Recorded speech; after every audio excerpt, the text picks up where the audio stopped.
Alright, this is Tactical Breach Wizards. It's been a while since we showed it, and at time of recording we're gearing up to do a beta, which you can sign up for publicly. So I thought I should do a video to show you what it's like now.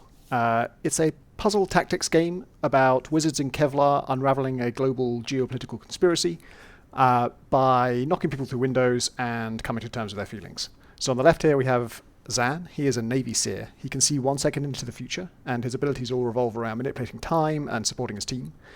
On the right is Jen. She is a freelance storm witch and a private investigator. Her abilities involve pushing people around with lightning to get them where you want them to be. So I'm going to skip the story here because it won't make a lot of sense out of context, and also I don't want to spoil it. And get on with the mission, which is to knock out all enemies and seal all reinforcement doors. Reinforcement doors are these ones with the arrows. Each one of these is going to spawn one enemy each turn for 3 turns, unless I stop them by sealing them up. So those are probably my first priority. So with Jen, I'm going to change where she's breaching. So she's going to breach up here because that'll leave her close enough to this door that she can run there this turn. And once she's there, I can seal it up with some ghost planks. And now no one can come in through there. So I save myself 3 enemies by doing that, and I gain some mana. And mana is what you use for your fancier abilities. My basic attack just knocks people back, and if they hit a wall, then that's good enough to knock them out. But my fancier one, Chain Bolt, I can chain it through people, and when I do, knocks them each in that direction. And so this guy, because he only got knocked into empty space, he didn't take any damage. But I can improve on that. If I move Zan up here, he's going to move to this Intel. Intel is another sort of secondary objective, and when you grab it, you gain mana.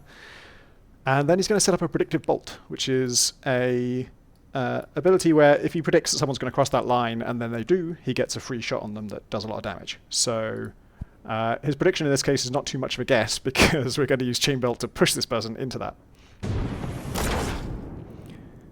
And that takes them both out.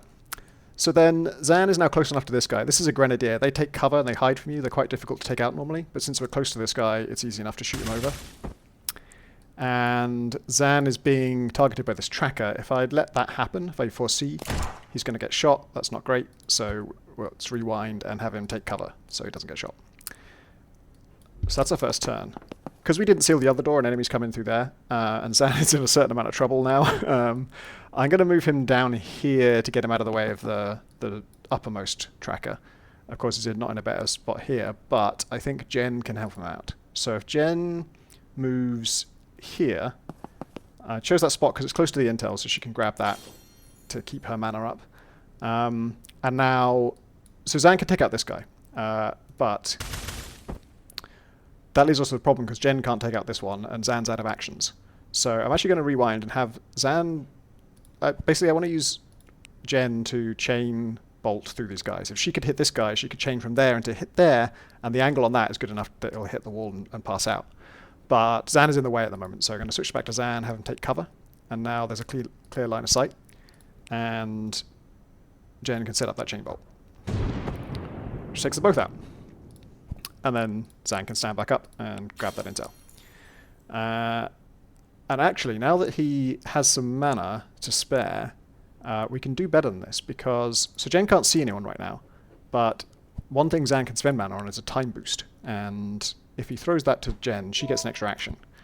She still can't hit anybody, but she does have Gale Grenade. Gale Grenade's a thing that would just knock people back by 1 tile. There aren't any enemies I can hit with it, but I can just throw it at this crate to knock myself back. And that gets me in a good position to have a line of sight on this guy. So I'll use the action that Navy Seer gave me to take out that one last guy. And that's actually everybody, but of course we haven't sealed the door, so we're going to have one more to deal with. But that's easy enough because Zan is close enough to this door to run over there. There's only 1 enemy remaining there, but it's still good to seal it and take this last guy out. So that's the mission, or that's the level. Each mission is several levels in the same building. You move through the building bit by bit. And this next one, I'm going to show you... I'm not going to play through it, I'm just going to show you the basic concept. So I'll skip the story again. The issue on this level is that if we breach this door that we've started next to, we get shot. And I'd rather not. So I'm going to redeploy Zan, in this case, over to this side. And if he just runs into this room, he's got line of sight on this guy and can take him out. So that enables Jen to breach in here. And once she's in, if she can get line of sight on here, that would be a real nice help, because Zan is currently in a bit of trouble, and she can knock this guy through the window. So yeah, I'm not going to play the rest of that because I don't want to spoil the rest of it, but that's the general concept.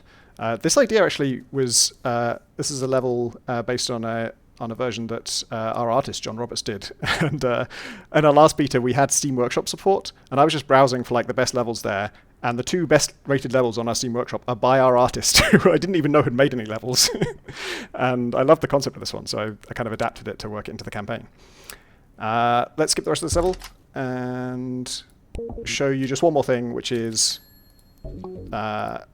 between missions you debrief basically. You chat about what happened and what it means in the context of the whole conspiracy plot. Again, I'm going to skip it because I don't want to spoil too much. But then you get to spend some perk points, and so you get to upgrade your wizards, and that's the exciting part to me. So Chainbolt, that one that roots through people, we can make that hit one more target. We're planning a few more attunements for this one where you can let it, push people around even more violently and chain through even more targets than that. People have inherent things you can spend, like charms, to increase their move range. And on Zan, he can make his predicted bolt free. And my favorite is the supportive fire, on his basic attack. So this means that every time a teammate uses their standard attack, he takes a free shot at that target. So then it's all about positioning him so that he can see whoever you're attacking, so that when they attack, you pile on and stack up the damage that way. So that's about all I want to show you this time. But if you are a composer, you might notice we need one of those. We don't have any music yet. So I will link the job ad for that in the description on this video on YouTube. Otherwise, just wishlist it, and that way you'll know when it comes out.